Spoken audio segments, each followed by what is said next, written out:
AI மனிதர்களின் வேலைவாய்ப்புகளை பறித்துவிடும் என்ற பயத்திற்கு மத்தியில் இந்தியாவில் ஏஐ தொழில்நுட்பம் அதிக அளவிலான புதிய வேலைவாய்ப்புகளை உருவாக்கி வருவது ஆய்வில் தெரியவந்துள்ளது.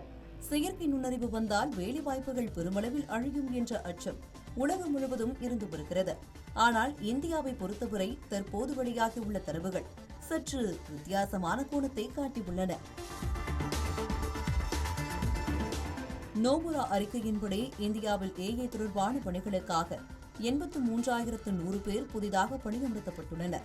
அதே நேரத்தில் ஏஐ காரணமாக வேலை இழப்பு அல்லது பணியிட மாற்றத்துடன் தொடர்புடைய எண்ணிக்கை 31,921 உள்ளது.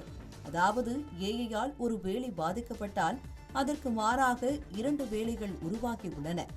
ஏஐயை திறமையாக பயன்படுத்த தெரிந்த அனுபவம் வாய்ந்த ஊழியர்களுக்கான தேவை அதிகரித்து வருகிறது. இதனால் இந்திய வேலைவாய்ப்பு சந்தை 2 அடுக்குகளாக மாறும் அபாயம் இருப்பதாகவும் அந்த ஆய்வறிக்கையில் எச்சரிக்கப்பட்டுள்ளது.